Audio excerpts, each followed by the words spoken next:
Metabolic syndrome ಅಂತೀವಿ ನಾವು. Obesity, ಸ್ವಲ್ಪ ದಪ್ಪ ಇರೋದು, ಡಯಾಬಿಟಿಸ್, ಕೊಲೆಸ್ಟ್ರಾಲ್ ಜಾಸ್ತಿ ಇರೋದು, ಎಕ್ಸಸೈಸ್ ಕಡಿಮೆ ಮಾಡೋದು, ದಪ್ಪ ಇರೋದು. ಸೊ ಇದೆಲ್ಲನೂ ಬಾಡಿನಲ್ಲಿ ಇನ್ಫ್ಲಮೇಷನ್ ಅಂತ ಮಾಡುತ್ತೆ. ಈ ಕಡಲೆಕಾಯಿ ಹಾಳಾದಾಗ ಕಡಲೆಕಾಯಿಗೆ ಒಂದು ಇನ್ಫೆಕ್ಷನ್ ಆಗುತ್ತೆ, ಒಂಥರ ಕಹಿ ಇದು ಬರುತ್ತೆ ಅದಕ್ಕೆ. ಅವಾಗ ಅದು ತಿಂದಾಗ ಆ ಫಂಗಸ್ಸಿಂದ ಆಫ್ಲೋಟಾಕ್ಸಿನ್ ಅನ್ನೋದು ನಮ್ಗೆ ಒಳಗಡೆ ಹೋಗುತ್ತೆ. ಈ ಆಫ್ಲೋಟಾಕ್ಸಿನ್ ಲಿವರ್ ಮೇಲೆ ಆ್ಯಕ್ಷನ್ ಮಾಡಿ ಕ್ಯಾನ್ಸರ್ನ ಉತ್ಪತ್ತಿ ಮಾಡುತ್ತೆ.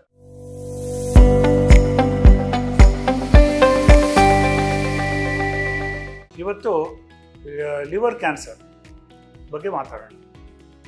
ಈ liver cancer one of the common cancers ನಮ್ಮ ದೇಶದಲ್ಲಿ, one of the common cancers. ಇದು ಈಗ ಜಾಸ್ತಿನೂ ಆಗ್ತಾ ಇದೆ. ಇದಕ್ಕೆ ಸುಮಾರು ಕಾರಣಗಳಿದೆ. ಮುಂಚೆ ನಾವು hepatitis virus infection, hepatitis B infection, hepatitis C infection, ಇದು ಕ್ರಾನಿಕ್ ಆಗಿ ಇದ್ದಾಗ ಒಂದು 20-25 ವರ್ಷ ಇನ್ಫೆಕ್ಷನ್ ಆಗಿದ್ರೆ ಅದು ನಿಧಾನಕ್ಕೆ ಕ್ಯಾನ್ಸರ್ಗೆ ಟರ್ನ್ ಆಗ್ತಾ ಇತ್ತು. ಸೊ ಇದು ಮೇಜರ್ ಕಾಸ್ ಇತ್ತು. ಇದಲ್ಲದೆ ಮೆಟಬಾಲಿಕ್ ಸಿಂಡ್ರೋಮ್ ಅಂತೀವಿ ನಾವು. ಒಬಿಸಿಟಿ, ಸ್ವಲ್ಪ ದಪ್ಪ ಇರೋದು, ಡಯಾಬಿಟಿಸ್ ಮತ್ತು ಮೆಟಬಾಲಿಕ್ ಸಿಂಡ್ರೋಮ್ ಅಂತ, ಕೊಲೆಸ್ಟ್ರಾಲ್ ಜಾಸ್ತಿ ಇರೋದು, ಎಕ್ಸಸೈಸ್ ಕಡಿಮೆ ಮಾಡೋದು, ದಪ್ಪ ಇರೋದು. ಸೊ ಇದೆಲ್ಲನೂ ಬಾಡಿನಲ್ಲಿ ಇನ್ಫ್ಲಮೇಷನ್ ಅಂತ ಮಾಡುತ್ತೆ. ಇನ್ಫ್ಲಮೇಷನ್ ಆದಾಗ ನಿಧಾನಕ್ಕೆ ಕ್ಯಾನ್ಸರ್ಗೆ ಟರ್ನ್ ಆಗುತ್ತೆ. ಸೊ ಇದು ಈಗ major cause of liver cancer ಥರ ಆಗ್ಬಿಟ್ಟಿದೆ. ಸೊ ಎಷ್ಟೊಂದು ಜನ ನಮ್ಮ ಲಿವರ್ ಕ್ಯಾನ್ಸರ್ ನಮ್ಮ ಹತ್ರ ಬರೋರು ಹೆಪಟೈಟಿಸ್ ಬಿ, ಸಿ, ಆ ಇನ್ಫೆಕ್ಷನ್ ಯಾವುದೂ ಇರೋದಿಲ್ಲ ಅವ್ರಿಗೆ. ಬಟ್ ಸ್ವಲ್ಪ ದಪ್ಪ ಇರ್ತಾರೆ, ಸ್ವಲ್ಪ ಡಯಾಬಿಟಿಸ್ ಇರುತ್ತೆ ಆ್ಯಂಡ್ ಎಕ್ಸಸೈಸ್ ಮಾಡಿರಲ್ಲ. ಸೊ ಇದರಲ್ಲಿ ಕ್ಯಾನ್ಸರ್ ಬರ್ಬೋದು. ಇದಲ್ಲದೆ alcohol related hepatitis, alcohol cancer produce ಮಾಡುತ್ತೆ. ಸ್ಮೋಕಿಂಗ್ ಲಿವರ್ ಕ್ಯಾನ್ಸರ್ ಪ್ರೊಡ್ಯೂಸ್ ಮಾಡುತ್ತೆ. ಆ್ಯಂಡ್ ಕೆಲವು ಟಾಕ್ಸಿನ್ಸ್, ಆಫ್ಲಾಟಾಕ್ಸಿನ್ ಅಂತ ಹೇಳ್ತೀವಿ. ಈ ಕಡಲೆಕಾಯಿ ಹಾಳಾದಾಗ ಕಡಲೆಕಾಯಿಗೆ ಒಂದು ಇನ್ಫೆಕ್ಷನ್ ಆಗುತ್ತೆ, ಒಂಥರ ಕಹಿ ಇದು ಬರುತ್ತೆ ಅದಕ್ಕೆ. ಅವಾಗ ಅದು ತಿಂದಾಗ ಆ ಫಂಗಸ್ಸಿಂದ ಆಫ್ಲೋಟಾಕ್ಸಿನ್ ಅನ್ನೋದು ನಮ್ಗೆ ಒಳಗಡೆ ಹೋಗುತ್ತೆ.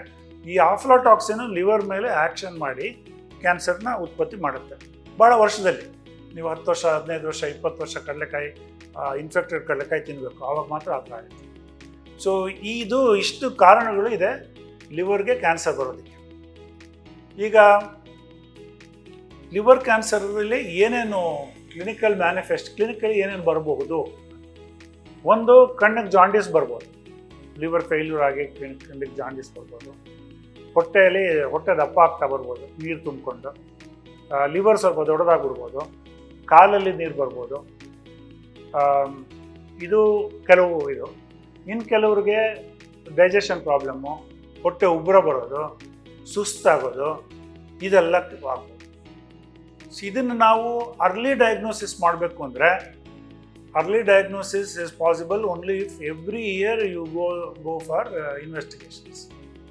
2 ಇನ್ವೆಸ್ಟಿಗೇಷನ್ಸ್ ಇಂಪಾರ್ಟೆಂಟು. ಒಂದು, scan of the abdomen, MRI ಮಾಡ್ಬೋದು, ಇಲ್ಲ CT ಮಾಡ್ಬೋದು, ಇಲ್ಲ ಅಲ್ಟ್ರಾಸೌಂಡ್ ಮಾಡ್ಬೋದು. ಲಿವರು ಏನಾದರೂ ಹೆಚ್ಚು ಕಮ್ಮಿ ಆಗಿದೆಯಾ ಅಂತ ನೋಡುತ್ತೆ. ಜೊತೆಗೆ ಒಂದು ಬ್ಲಡ್ ಟೆಸ್ಟ್ ಮಾಡ್ತೀವಿ. ಬ್ಲಡ್ ಟೆಸ್ಟಲ್ಲಿ ಆಲ್ಫಾ ಫೀಟೋಪ್ರೋಟೀನ್ ಅಂತ ಒಂದು ಪ್ರೋಟೀನ್ ಇರುತ್ತೆ. ಅದೇನಾದರೂ ಬ್ಲಡ್ಡಲ್ಲಿ ಜಾಸ್ತಿ ಆದರೆ ಲಿವರ್ ಕ್ಯಾನ್ಸರ್ ಸಾಧ್ಯತೆಗಳು ತುಂಬ ಹೈ. ಕೆಲವರಲ್ಲಿ ಆಲ್ಫಾ ಫೀಟೋಪ್ರೋಟೀನ್ ನಾರ್ಮಲ್ ಇರುತ್ತೆ, ಅವರಲ್ಲಿ ಪ್ಯೂಕಾ ಅಂತ ಇನ್ನೊಂದು ಟೆಸ್ಟ್ ಮಾಡ್ತೀವಿ, ಪ್ಯೂಕಾ. ಸೊ ಅದು ಒಂದು ಪ್ರೋಟೀನು, ಅದು ಜಾಸ್ತಿ ಇದ್ದರೆ ಲಿವರ್ ಕ್ಯಾನ್ಸರ್ ಇರ್ಬೋದು ಅಂತ ಒಂದು ಇದು ಮಾಡ್ತೀವಿ. ಸ್ಕ್ಯಾನಲ್ಲಿ ನಾವು ಟ್ರೈಫೇಸಿಕ್ ಸ್ಕ್ಯಾನ್ ಅಂತ ಮಾಡ್ತೀವಿ. ಅದರಲ್ಲಿ ನಮಗೆ ಇದು ಲಿವರ್ ಕ್ಯಾನ್ಸರ್ ಇರ್ಬೋದಾ ಬೇರೆನಾ ಅಂತ ಗೊತ್ತಾಗ್ತದೆ. ಪ್ರಿವೆನ್ಷನ್ ಮಾಡ್ಬೋದು.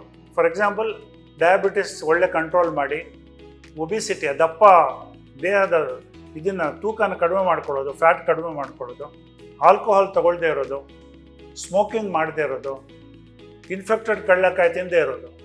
So all these things can prevent ಇದ್ರ ಜೊತೆಗೆ we can give hepatitis B vaccination to children, every child, so that the hepatitis B related liver cancer ಹೊರಟೋಗುತ್ತೆ. ಬಟ್ ಬೇರೆ ಕ್ಯಾನ್ಸರ್ಸ್ ಅದು ಯೂಸ್ ಆಗಲ್ಲ, ಬರೀ ಅದೊಂದು ಕ್ಯಾನ್ಸರ್ಗೆ ಮಾತ್ರ ಉಪಯೋಗ ಆಗುತ್ತೆ. ಇದು ಪ್ರಿವೆನ್ಷನಲ್ಲಿ ಆಯಿತು. ಟ್ರೀಟ್ಮೆಂಟ್ ಬಗ್ಗೆ ಅದ್ರ ಬಗ್ಗೆ ಹೇಳೋದಾದರೆ, ತುಂಬ ಸಣ್ಣದಾಗಿ ನೀವು ಕಾಯಿಲೆ ಬಂದಾಗ ಅದನ್ನು ಆಪರೇಷನ್ ಮಾಡಿ ತೆಗೆದು ಕ್ಯೂರ್ ಮಾಡ್ಬೋದು. ಇನ್ನೂ ಸ್ವಲ್ಪ ದೊಡ್ಡದಾದಾಗ ನಾವು ಲಿವರ್ನೇ ತೆಗೆದುಬಿಟ್ಟು ಜೊತೆಗೆ ಸಿರೋಸಿಸ್ ಆಫ್ ಲಿವರು ಇದ್ದರೆ ಲಿವರ್ನೂ ತೆಗೆದುಬಿಟ್ಟು ಇನ್ನೊಂದು ಲಿವರ್ನ ಟ್ರಾನ್ಸ್ಪ್ಲಾಂಟ್ ಮಾಡ್ಬೋದು. ಸೊ ಲಿವರ್ ಟ್ರಾನ್ಸ್ಪ್ಲಾಂಟೇಷನ್ ಅಂತ ನಾವು ಹೇಳ್ತೀವಿ. It is N expensive procedure, 30-40 lakhs ಆಗುತ್ತೆ. ಅದ್ರ ಜೊತೆಗೆ ಜೀವಕ್ಕೂ ಸ್ವಲ್ಪ ಅಪಾಯ ಇರುತ್ತೆ, ಒಂದು 5-10% chances of death during the transplantation. ಇದನ್ನು ಮಾಡ್ಬೋದು. ಕೆಲವು ಸಲ ಏನಾಗುತ್ತೆ, ಕಾಯಿಲೆ ಸರ್ಜರಿಗೆ ಮಾಡೋಷ್ಟು ಸಣ್ಣದಾಗಿರಲ್ಲ, ದೊಡ್ಡದಾಗಿಬಿಟ್ಟಿರುತ್ತೆ. ಆವಾಗ ನಾವು ಇಂಟ್ರಾ ಆರ್ಟೀರಿಯಲ್ ಟ್ರೀಟ್ಮೆಂಟ್ ಅಂತ ಮಾಡ್ತೀವಿ. ಅಂದರೆ ಕೀಮೊಥೆರಪಿನ ಇಂಟು ದ ಲಿವರ್ ಆರ್ಟ್ರಿ ಕೊಡ್ತೀವಿ, ಅದು ಲಿವರಲ್ಲಿ ಹೋಗಿ ಲಿವರ್ ಕ್ಯಾನ್ಸರ್ನ ಕಂಟ್ರೋಲ್ ಮಾಡುತ್ತೆ. ಇದ್ರ ಜೊತೆಗೆ ಕೆಲವು ರೇಡಿಯೋ ನ್ಯೂಕ್ಲಿಯೈಡ್ ಸಬ್ಸ್ಟೆನ್ಸಸ್ಸು ಕೊಡ್ತೀವಿ, ಟೇರ್ ಅಂತೀವಿ ನಾವು, ಟೇಸ್ ಆ್ಯಂಡ್ ಟೇರ್ ಅಂತ. ಇದು ಇಂಟ್ರಾ ಆರ್ಟಿರಿಯಲ್ ಕೀಮೊಥೆರಪಿ ಒಂದು, ಇಂಟ್ರಾ ಆರ್ಟಿರಿಯಲ್ ರೇಡಿಯೇಷನ್ ಅಂತ, ಅದು ಎರಡನ್ನೂ ಮಾಡ್ಬೋದು. ಈಗ ಮುಂಚೆ ನಾವು ಲಿವರಲ್ಲಿ ಕಾಯಿಲೆ ಸ್ಪ್ರೆಡ್ ಆಗಿಬಿಟ್ಟಿದ್ರೆ, ಇದೆಲ್ಲ ಏನು ಮಾಡೋಕ್ಕಾಗದೇ ಇದ್ದರೆ ಪೇಷಂಟು ಒಂದು 2-3 ತಿಂಗಳಲ್ಲೇ ಹೋಗ್ಬಿಡೋದು. ಈಗ ಒಳ್ಳೊಳ್ಳೆ ಮೆಡಿಸಿನ್ಸ್ ಬಂದಿದೆ, ಇಮ್ಯುನೋಥೆರಪಿ ಬಂದಿದೆ, ಆ್ಯಂಟಿ ಆಂಜಿಯೋಜೆನಿಕ್ ಟ್ರೀಟ್ಮೆಂಟ್ ಅಂತ ಬಂದಿದೆ. ಇವೆಲ್ಲ ಒಟ್ಟಿಗೆ ಸೇರಿಸ್ಬಿಟ್ಟು ಕೊಟ್ಟಾಗ ಸುಮಾರು ಮುಂಚೆ 2-3 ತಿಂಗಳು ಮಾತ್ರ ಬದುಕಿರೋಂಥ ಪೇಷಂಟು ಈಗ 5-6 ವರ್ಷ 10 ವರ್ಷದ ತನಕನೂ ಬದುಕಿದಂಥ ಇದನ್ನು ನಾವು ನೋಡಿದ್ದೀವಿ. ಆ್ಯಂಡ್ ಅಟ್ಲೀಸ್ಟ್ ಒಂದು 3-4 ವರ್ಷ ಆದರೂ almost every patient will live properly treated. So ಈ ಥರ ಇಂಪ್ರೂವ್ಮೆಂಟ್ ತುಂಬ ಆಗಿದೆ ಲಿವರ್ ಕ್ಯಾನ್ಸರ್ ಟ್ರೀಟ್ಮೆಂಟ್. ಲೇಟೆಸ್ಟ್ ಹಾಗೂ ಇಂಟ್ರೆಸ್ಟಿಂಗ್ ಸುದ್ದಿಗಳಿಗಾಗಿ ಬಾಸ್ ಟಿವಿ ಕನ್ನಡ ಚಾನೆಲ್ನ ಸಬ್ಸ್ಕ್ರೈಬ್ ಮಾಡಿ. ಹಾಗೆಯೇ ಬೆಲ್ ಐಕಾನ್ ಪ್ರೆಸ್ ಮಾಡಿ. ಇದರ ಜೊತೆಗೆ ಫೇಸ್ಬುಕ್, ಇನ್ಸ್ಟಾಗ್ರಾಮ್, ಎಕ್ಸ್ನಲ್ಲೂ ಮಿಸ್ ಮಾಡದೆ ಫಾಲೋ ಮಾಡಿ.